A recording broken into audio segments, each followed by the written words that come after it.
Que a graça e a paz do Senhor Jesus Cristo seja com cada um, meus irmãos. Emocionante esse último cântico. Que lindo, que lindeza, que beleza na canção.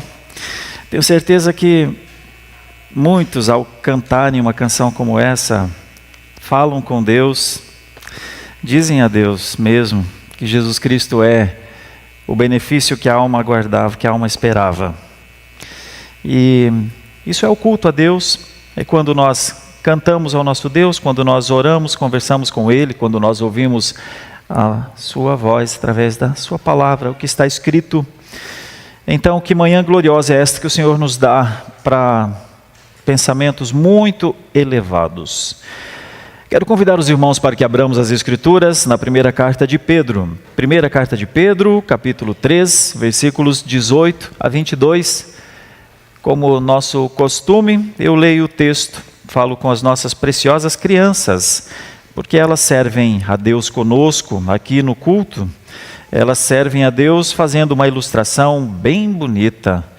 Algumas dessas ilustrações se tornam para elas uma mensagem constante, quando elas levam essa ilustração para as suas casas, ou deixam lá no seu celular, em algum lugar, para lembrarem que elas adoram a Deus com a gente e que Deus fala com elas também, né?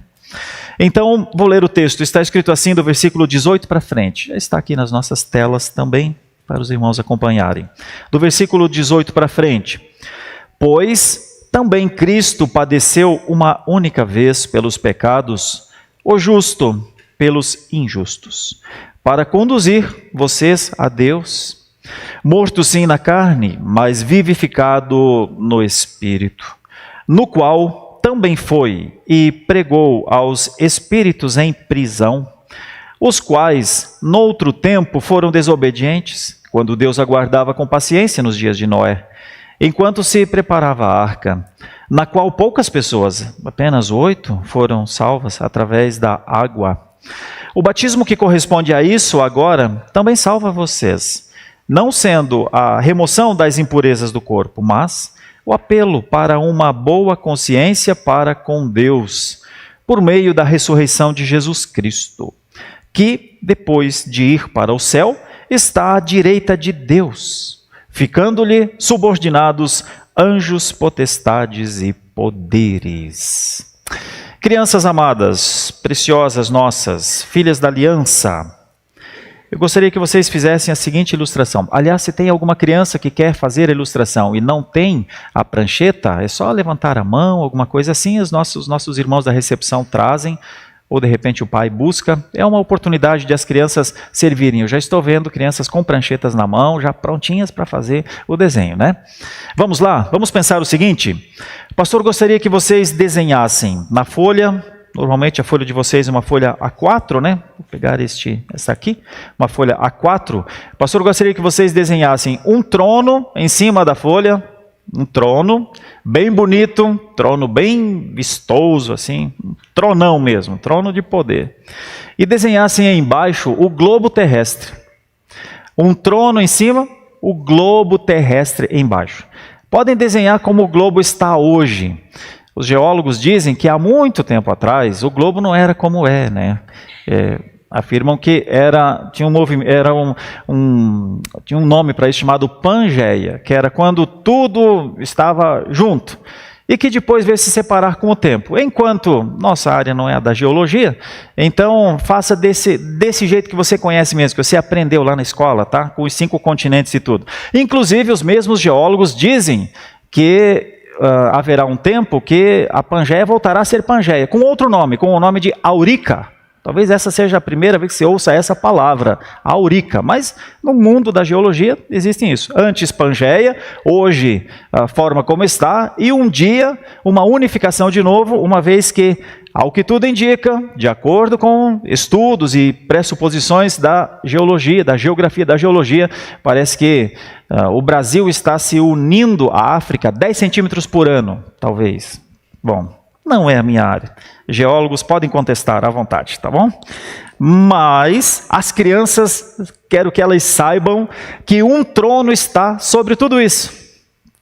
seja na Pangeia, seja na Aurica, seja agora, existe um trono sobre terra e mar. Como eu gostaria que nossas crianças amassem a esse rei. Como eu gostaria que as nossas crianças dissessem: Rei meu, Rei, o que eu faço? Como eu vivo? Como eu posso ser uma pessoa decente? Me ajude. Rei, o Senhor que é o rei de tudo, segundo o que o pastor está falando, é o rei da terra, então, é o rei de tudo que existe. Eu iria além até, eu poderia pedir para você fazer a galáxia, poderia pedir para você fazer o mundo, mas talvez isso fosse muito além da sua capacidade de absorção nesse momento da sua vida. Então pensa na terra só por enquanto, tá? Os adultos pensam no que vai além da terra, mas pensa você, um trono bem grande e um planeta inteiro embaixo, sob o governo de quem senta neste trono. Uau! Como é viver debaixo de um rei tão poderoso? Como é viver de acordo com a vontade de um rei tão vitorioso? Como será? Bom, tem maneiras de viver. Uma das maneiras seria, crianças, ainda falando com as crianças, uma das maneiras seria: eu não reconheço rei nenhum, não existe nenhum trono acima de céus e terra. Quer saber? Eu sou o meu rei. Daqui minha coroa eu faço uma de papel mesmo, coloco na minha cabeça e eu vou mandar na minha vida. E acabou. Tá bom, papai? Tá bom, mamãe? E papai e mamãe ficam doidos de ver uma criança pensar assim, né? Já pensou? É porque não é saudável mesmo uma criança pensar assim da sua vida. Melhor seria a criança pensar em um governo que cuide da sua vida além das suas capacidades intuitivas, e os pais sempre acham que os seus filhos são muito inteligentes. É engraçado isso até. A criança tem 7 meses e a mãe fala: olha, o jeito dele olhar assim é um jeito de pessoa inteligente, puxou para mim. Irmãos, crianças precisam desde cedo conhecer um governo que está além das suas capacidades. A tendência é que essas crianças sejam mais sábias na sua vida. Se as nossas crianças desde cedo entenderem que tem um trono que governa sobre tudo, também governa sobre todos, elas inclusive. Bom é ver crianças crescendo com entendimento de submissão ao governo de Deus. Aquelas que aprendem cedo essa ordem natural da vida, a tendência é que elas formem famílias adequadas, a tendência é que elas sejam profissionais adequados, a tendência é que elas sejam seres humanos, que vivem com um jeito de compreender o próximo, e nós chamamos isso de alteridade. Já pensou? Nossas crianças avançarem assim? É a nossa expectativa, sempre como pais, né? Enquanto elas ficam fazendo esse desenho, pensando no trono que governa sobre tudo e sobre todos, nós vamos pensar aqui, nós adultos também, em como a vitória de Cristo pode verdadeiramente animar um cristão a viver como cristão. Pastor, por que o senhor escolheu esse texto para pregar nessa manhã? Deixa eu lhe falar. Esse texto é um dos mais difíceis do Novo Testamento. É difícil mesmo. É difícil para quem prepara, é difícil para quem acompanha, é um texto difícil. Por quê? Porque um texto como esse pode dar margem, no primeiro momento, a algumas grandes heresias, ou pelo menos riscos ou equívocos de interpretação. Um deles, esse texto em um determinado momento parece dizer que batismo salva. Epa, batismo não salva. A gente prega contra isso há 500 anos, que batismo não salva. Que não é o batismo que salva, mas tu vai ver, lendo aqui, dá impressão, quando se lê, que o batismo salva. Olha, se batismo salva, então não precisa de Cristo, basta praticar o batismo e está salvo. Não, à luz das Escrituras, não. É só Cristo que salva, ou seja, o batismo é só uma expressão externa de um estado interno, de uma fé interna. Então pratica-se o batismo, mas não é ele em si que salva, é Cristo que salva antes. Por que esse texto é difícil? Porque ele tem outras coisas também. Discussões homéricas, e nós falávamos agora há pouco no gabinete, eu e os pastores, um pouquinho sobre isso. Existem teólogos que dizem, a partir desse texto, que sim, Cristo desceu ao inferno, literalmente, corporalmente. Pegando, inclusive, parte do que está num dos credos, o credo apostólico. Desceu ao Hades. também é conhecido de maneira mais popular, desceu à mansão dos mortos. Mas a pergunta é, Cristo foi no inferno? Cristo foi lá no inferno? Ele precisaria ir ao inferno? E então começam a se levantar dúvidas. Ei, peraí. Bom, tem outras interpretações também. Veja como esse texto não é tão fácil como poderia ser.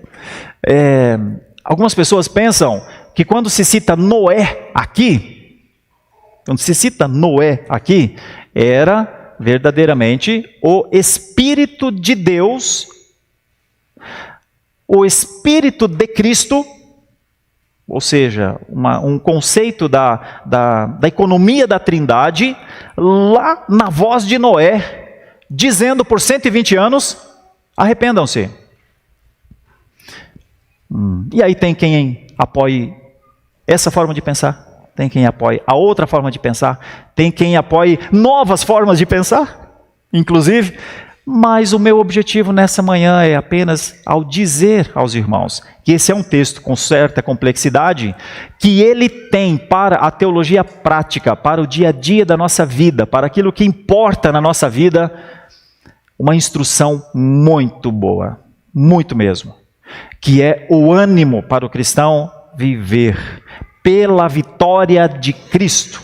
Eu posso não entender tudo o que foi a vitória de Cristo, e possivelmente não consiga mesmo entender nessa terra, por mais que desenvolva conceitos, estude, desenvolva teses, crie antíteses, ache sínteses, ainda assim é possível que nós não consigamos entender tudo por conta da nossa limitação, por conta do nosso estado ainda no nosso processo de glorificação. Mas uma coisa é importante para nós nesse dia: o ânimo cristão. Pastor, por que o senhor está falando sobre ânimo cristão? Ainda estou na parte introdutória aqui. Porque, meus irmãos, os cristãos são, à luz das Escrituras, verdadeiramente o povo mais feliz da terra, o povo mais animado da terra, o povo do maior movimento na terra. Eles são, por si só, por essência, eles são. Isso é um privilégio nosso, o ânimo cristão. Mas a pergunta seria, então, por que muitos de nós estão tão desanimados? De nós cristãos no mundo? Por que a gente percebe um desânimo em alguma medida até generalizado? Pastor, o senhor está falando de depressão? Está falando de deprimência? Bom, em alguma medida sim, mas primariamente não. Primariamente eu estou falando da possibilidade de um desânimo para com as coisas espirituais. Exemplo, quem nos leva a desanimar de ler as Escrituras? Quem nos leva? Olha, eu posso estar sorridente, feliz, ouvindo cânticos maravilhosos, músicas bonitas, tendo amizades, indo para eventos, festas, fazendo do meu trabalho um trabalho de sucesso em lugares mais diferentes. Mas quando eu ouço falar sobre ler as Escrituras ou ter tempo de oração, pode ser que eu pense, puxa, só isso eu não estou fazendo. Todas as outras coisas eu faço e faço bem, tenho amigos, tenho recursos, viajo, minha profissão é legal, eu só tenho a agradecer. Muitas pessoas até quando a gente fala, o que você gostaria de falar com Deus? Eles dizem, nem preciso pedir nada, só tenho a agradecer. De tão boa que é a vida de muita gente. Mas o que explica essa vida tão tranquila e tão moderada e tão segura, quando chega nas disciplinas espirituais, se torna um terra arrasada, se torna um nada? O desânimo. O desânimo para com as coisas santas. Então, a vitória de Cristo pode também animar pessoas nas disciplinas espirituais, que já são animadas em várias outras coisas, mas quando se trata das coisas de Deus, quando se trata da voz de Deus, quando se trata das promessas de Deus, quando se trata do consolo de Deus, quando se trata da correção de Deus, muitos sabem pouco sobre isso. E muitos, de tão desanimados que estão, não têm ânimo nem para começar. Por isso que essa é uma mensagem importante para nós. Para todos nós, para mim, como ser humano, para todos nós. Como a vitória de Cristo pode animar um cristão na vida cristã. Como? Será que essa passagem pode nos ajudar? Penso que sim. Versículo 18 nos mostra algo bem importante. Eu vou fazer a exposição aqui desse versículo, claro, de forma muito rápida, mas é nosso compromisso com a exposição bíblica, então nós expomos os textos normalmente explicando. Então, se você tiver a Bíblia aí, dá uma olhadinha já para o versículo 18. Você vai ver uma coisa no versículo 18. Pois também Cristo padeceu uma única vez pelos pecados, o justo pelos injustos, para conduzir vocês a Deus. Morto sim, na carne, mas vivificado no Espírito. E eu chamo essa primeira parte de: eu e você precisamos saber que Cristo sofreu injustamente, morreu na carne e ressuscitou no Espírito. Todo cristão que quiser viver uma vida cristã saudável precisa ter em mente que o seu Senhor sofreu injustamente, morreu verdadeiramente na carne, ou seja, não é uma história qualquer, não é um conto, é um fato, morreu na carne e ressuscitou no Espírito. Dos versículos 19 a 21, eu vou defender outra ideia, que por conta desse ato, da pessoa e da obra de Cristo, ele verdadeiramente triunfou sobre os seus inimigos. Quando Cristo veio à terra, os inimigos não queriam nem que ele nascesse. Os irmãos sabem o que Herodes fez. Quando ele nasceu, não queriam que ele vivesse. Os irmãos sabem como isso aconteceu. E quando ele se tornou adulto e ministrou no seu ministério terreno de 3 anos, ele foi o tempo inteiro, não só questionado, mas hostilizado e levado à morte. Então, é importante saber que o ministério de Cristo é um ministério frente aos inimigos. Só que ele triunfou sobre esses inimigos. Essa passagem nos mostra e nos anima na nossa caminhada. E o último ato, o ato 3 dessa passagem é que, por causa disso, de ele ter vindo, de ele ter nascido, morrido, ressuscitado, nessa obra está o seu triunfo. Por isso a cruz, para nós, não é um local de vergonha. Era para Jesus, que veio e se condensou em figura humana e foi para aquela cruz. Para nós, é símbolo da nossa vitória. Para nós é que lá naquela cruz está a nossa vitória. E porque ele é esse vitorioso que nós estamos lendo, ele ascendeu aos céus. E de lá ele realmente domina completamente. Como isso pode nos animar? Como essas 3 ideias podem nos animar na nossa caminhada cristã? Vamos para a primeira, do versículo 18, para começarmos aqui a pensarmos no texto. É importante você saber que ele sofreu uma única vez. A expiação vicária de Cristo foi uma vez só. E isso nos mostra que o ato único de morte, de cruz, de expiação pela morte da cruz, é completamente suficiente, é definitivo e irrepetível, ou seja, não se repete, não precisa repetir mais o sacrifício, um só.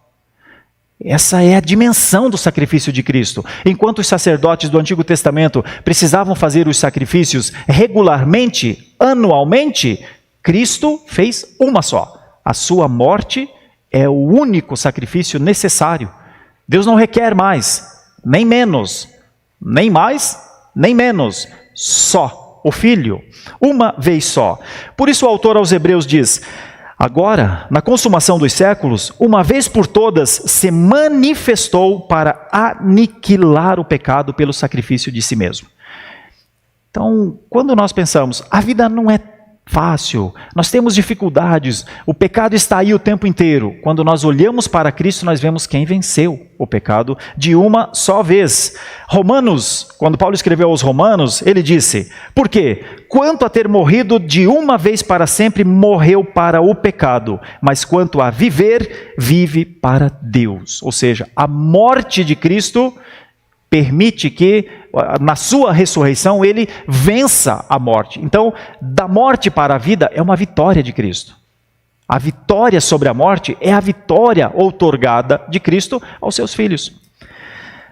E aí vem uma outra parte importante aqui nessa passagem. O justo pelos injustos. É quando a gente começa a fazer parte de um processo que está além até mesmo da nossa compreensão.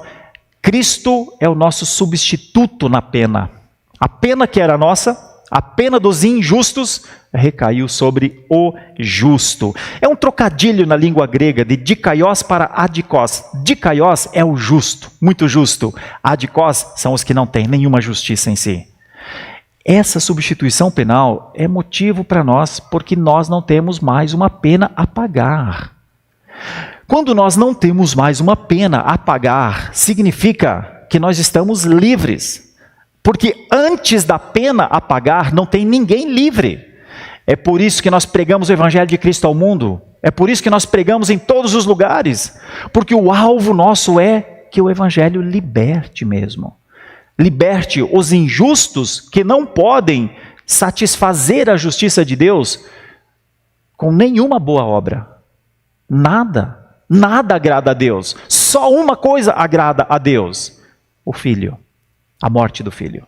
Agradou, é a expiação total. Então, quando nós pensamos em como podemos viver com ânimo nos nossos dias, nós olhamos para o sacrifício de Cristo. O que Ele fez é para nós motivo para um ânimo em relação às coisas espirituais. Quando o profeta Isaías escreveu, ele fala um pouquinho sobre esse momento de Cristo, profeticamente, há 700 anos antes de Cristo. Mas ele foi ferido por causa das nossas transgressões, disse Isaías, e moído por causa das nossas iniquidades, disse Isaías. Quando Paulo escreve aos Coríntios, na segunda carta aos Coríntios, ele diz: aquele que não conheceu o pecado, estamos falando de Cristo, Ele o fez pecado por nós, para que nele fôssemos feitos justiça de Deus. E o mesmo Pedro, nós estamos aqui na carta de Pedro, no capítulo anterior ele diz: levando ele mesmo os nossos pecados em seu corpo para o madeiro, para que nós, mortos para os pecados, vivêssemos para a justiça. Eu estou trazendo para você um pouco só do que é a majestosa vitória de Cristo. Se a majestosa vitória de Cristo, que se assenta no trono, que governa tudo e a todos, for entendida, nós seguimos, nós olhamos para frente, nós avançamos. Como a gente avança? O próprio texto nos ajuda a dizer: para vos conduzir a Deus. Existe um processo de condução por conta do sacrifício de Cristo, que é como se Ele estivesse nos tomando pela mão mesmo. E ainda esse conduzir a Deus, a ideia da reconciliação, tem um significado na língua original que é levar alguém até uma grande autoridade. O sacrifício de cruz de Cristo nos tira do império das trevas, nos transporta para o Filho do seu amor e nos apresenta a maior autoridade, o próprio Pai, o próprio Deus.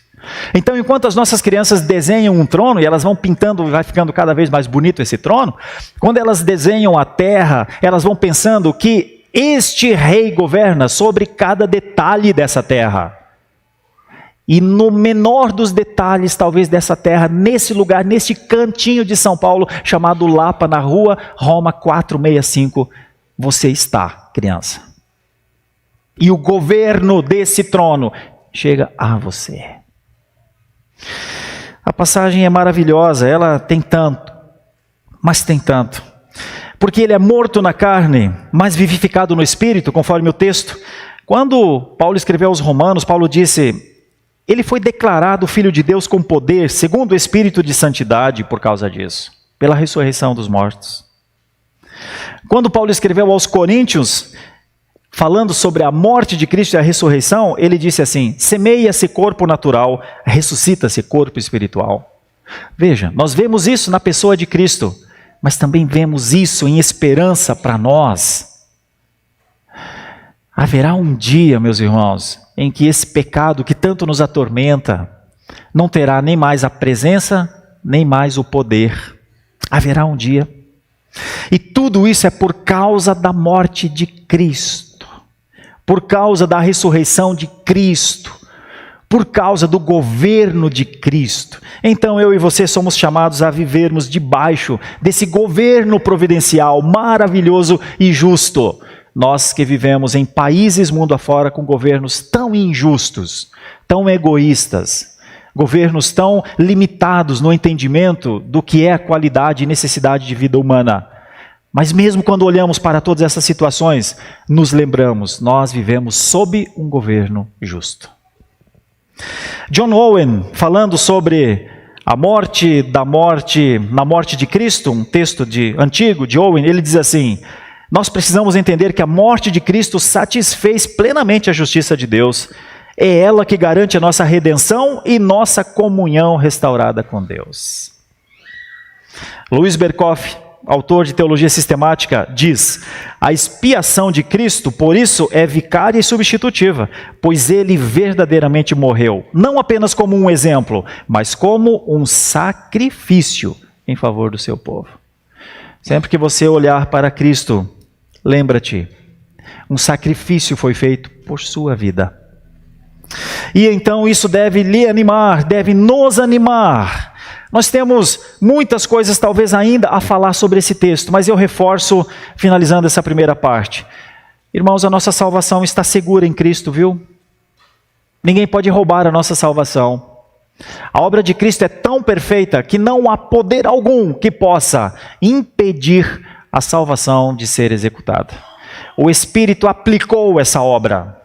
A obra do mediador foi aplicada no coração de todo aquele que creu.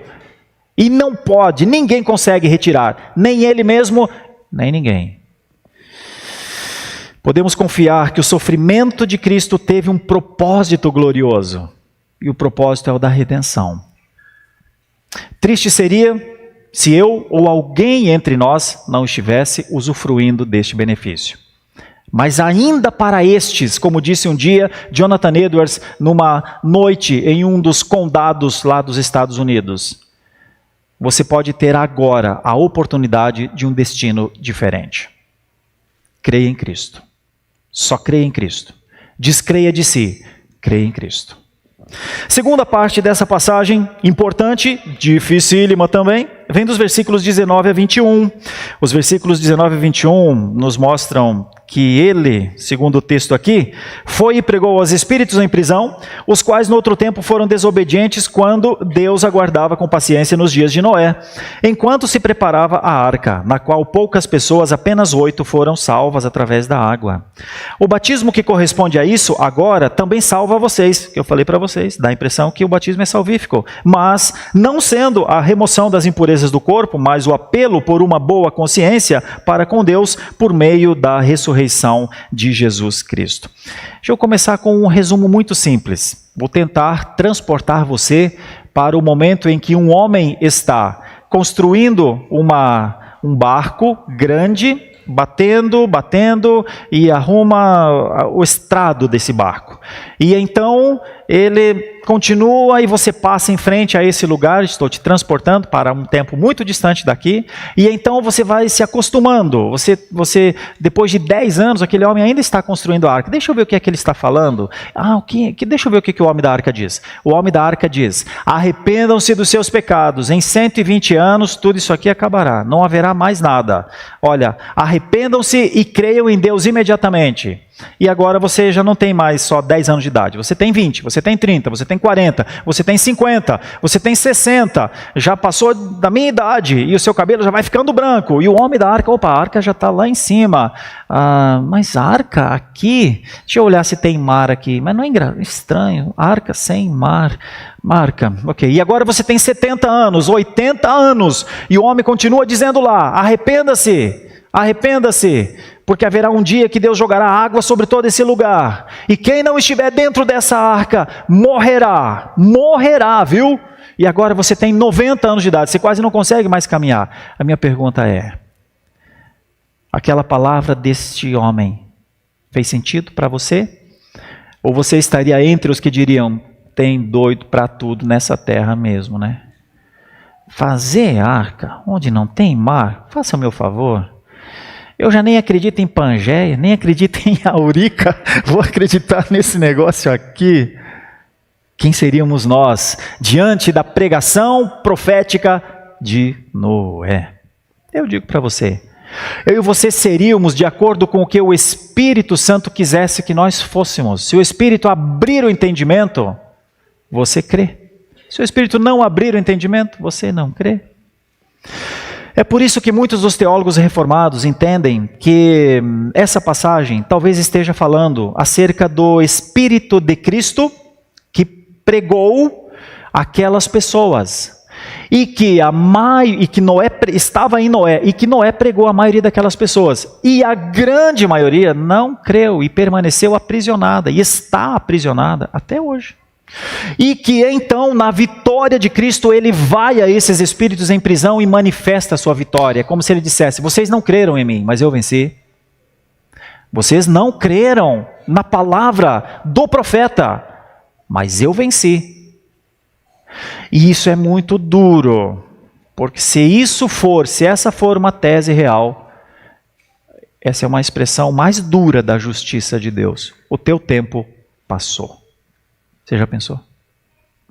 Então, quando nós olhamos para esse texto, nós temos algumas coisas que nos ajudam a pensar e nos levam a um ânimo nosso, novo no nosso dia. Quando o mesmo Pedro escreveu, num outro local, ele diz que o Espírito de Cristo estava nos profetas. Pedro, inclusive, numa outra passagem, diz que Deus não poupou o mundo antigo, preservou Noé como um pregador da justiça pelo Espírito de Deus. Você sabe, só havia 8 pessoas na arca. Estes foram salvos. E aquela arca é uma tipologia de salvação. Hoje ainda no mundo. Ainda hoje, Cristo está sendo pregado e pessoas estão dizendo: eu não acho que não é para mim, não. Hoje ainda pessoas estão passando ao largo da arca. Hoje ainda pessoas estão passando ao largo das igrejas. Hoje ainda pessoas estão vivendo como se não tivesse um rei. Hoje é. Então essa é uma passagem que nos leva a refletir sobre isso. E nessa passagem, à luz do que está escrito aqui, Paulo escreveu também sobre o batismo e para que serve o batismo. Paulo disse: sepultados com ele no batismo, para que assim como Cristo ressuscitou, andemos em novidade de vida. Então, o batismo ele não salva, mas ele está dentro do processo que evidencia que nós morremos com Cristo na cruz. Ninguém que queira diga, eu não quero ser batizado, eu não preciso de batismo, basta ter fé, não consegue evidenciar com isso uma salvação genuína. O batismo ele é uma evidência de uma crença, de uma fé segura, uma disposição para estar diante do mundo, diante da igreja, diante de familiares, uma disposição de martirismo, de testemunho, porque batismos foram usados muito no Antigo Testamento para encontrar quem eram os cristãos. Então eles eram mortos por causa disso. Então o batismo tem sua importância, não como salvação, mas como uma evidência clara de que está sim ali alguém que crê em Jesus e que não teme as pessoas, não teme o mundo e vai viver por Cristo dali para frente. E é por isso que essa passagem nos mostra o que nós chamamos na teologia de união mística: sepultados com ele no batismo, para que assim como Cristo ressuscitou, andemos em novidade de vida. Ok, terceira linha de raciocínio dessa passagem, que é sobre como foi a ascensão então de Cristo aos céus. Por que ele está lá, sentado à direita de Deus Pai Todo-Poderoso, de onde há de vir para julgar vivos e mortos, como diz no credo? Olha, a fundamentação exegética para essa passagem é que é uma defesa da supremacia de Cristo mesmo. Quando Deus restituiu a glória do Filho, e ele diz isso em João capítulo 17, restitui-me a glória. Quando Deus restitui a glória do Filho, o seu lugar é no trono. É onde ele sempre esteve. É do trono ao qual ele abriu mão para vir, se condensar como figura humana, passar pelo perjúrio, passar pela hostilidade, passar pelo opróbrio, passar pela indignação. E então, nesse seu estado de condensação, nesse seu estado de diminuição, ficou gente como nós. nascido de mulher, como diz a palavra, gerado no Espírito, mas nascido de mulher, de Maria. Esse estado é o estado de humilhação de Cristo, Paulo diz aos Filipenses. Ele se humilhou desse jeito, para que então depois pudesse evidenciar a sua supremacia. Quando nós vemos o Salmo 110, nós vemos Deus chamando Cristo de volta. Sente-se à minha direita, até que eu ponha os seus inimigos debaixo dos seus pés. O fato de Cristo subir aos céus deixou inclusive a mensagem da volta dele. Esse Jesus que foi elevado de vocês para o céu virá do mesmo modo como o viram subir. Foi dito aos apóstolos quando Jesus estava ascendendo aos céus. Os anjos, as autoridades e os poderes, todos sujeitos a ele, identificam que triunfo é esse, o triunfo de Cristo. Tanto é que quando Paulo escreve aos Colossenses, ele diz: despojando os principados e potestades, triunfando sobre eles na cruz. Pronto, eu quero dizer em resumo uma coisa para a nossa vida. Irmãos, nós podemos ter muitas dificuldades na vida, mas nós não poderíamos ter uma dificuldade tão grande no ânimo às coisas espirituais. Porque nós temos da parte de Jesus tudo o que nos é necessário para vivermos como crentes santos. Nós temos, foi nos dado. Quando John Owen, no livro dele, A Glória de Cristo, diz isso, olha só como isso tem aplicação para nós. A exaltação de Cristo assegura a vitória definitiva da igreja sobre todos os inimigos espirituais. Não tem nenhum inimigo que não tenha sido vencido por Cristo na cruz. Todos. A cruz assegurou a vitória sobre todos. Quando Herman Bavinck escreve na sua Dogmática Reformada sobre isso, ele diz outra coisa que tem muita implicação para os nossos dias. A ascensão de Cristo não é uma separação do seu povo, ou seja, ele estava entre nós e ascendeu. Parece que se separou? Não. Ele diz, não é uma separação do seu povo, mas a base para a sua presença constante e eficaz por meio do Espírito Santo. Quando Jesus ascendeu aos céus, ele disse, eu vos deixarei o Paráclitos, eu vos deixarei o Consolador, eu vos deixarei o que dará testemunho de mim. O Espírito convencerá vocês do pecado, dirá para vocês, isso é pecado. Quando vocês entenderem o que é pecado, foi o Espírito que disse. E ele vos guiará a mim.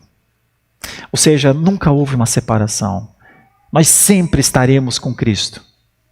A sua presença é real. E de vez em quando nós lembramos disso na ceia do Senhor. Nós nos lembramos quando cantamos canções lindas como essas que cantamos hoje pela manhã. Que a nossa vida não é um acaso, não é uma roleta russa. A nossa caminhada não é vai para qualquer lugar. A vitória de Cristo nos leva dia após dia a usufruir esses benefícios dessa vitória. E onde nós aplicamos os benefícios da vitória de Cristo, se não na nossa família, dentro da nossa casa, se não na nossa vida, conforme nós convivemos com as pessoas no mundo, se não com os nossos dons e talentos, quando nós servimos de acordo com as capacidades que Deus nos deu para servi-lo em glória. Então não cabe a um cristão genuíno um estado de inércia, não cabe. Não cabe um estado de desânimo, não cabe. Não cabe a um cristão genuíno viver o tempo inteiro com dúvidas, o tempo inteiro com medo, não cabe.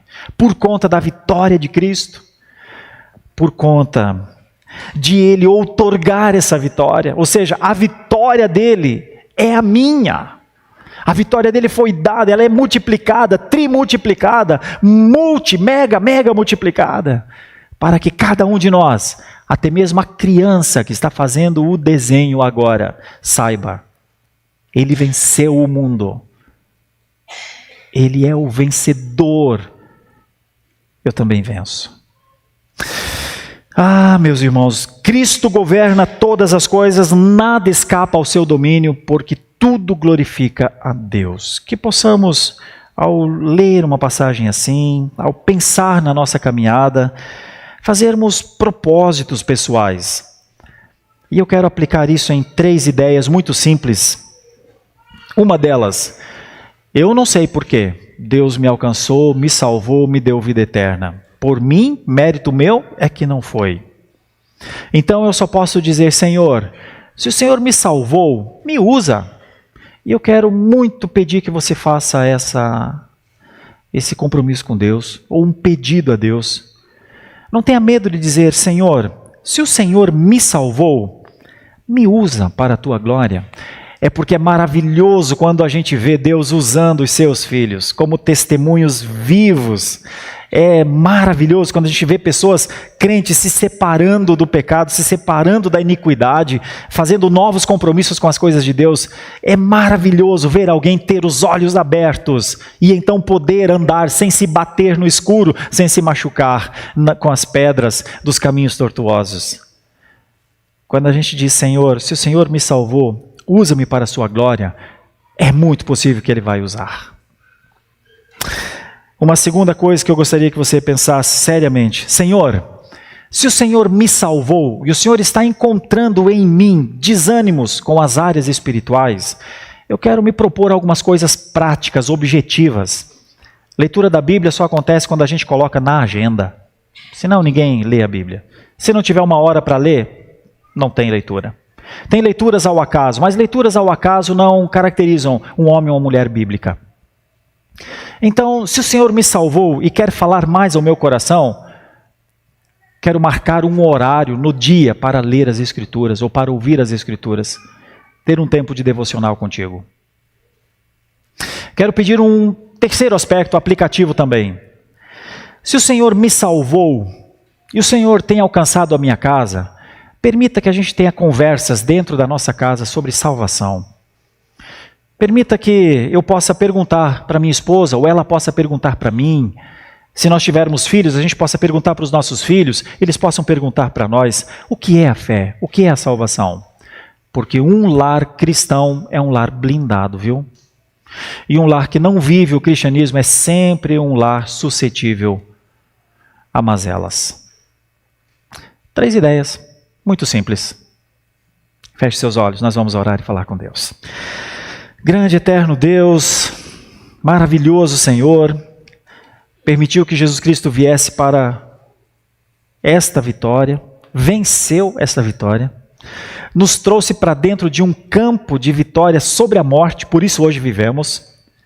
Mas temos tantos desafios ainda no mundo, Senhor, e muitas vezes nos parecemos tão desanimados com as coisas tão maravilhosas e tão gigantes da fé.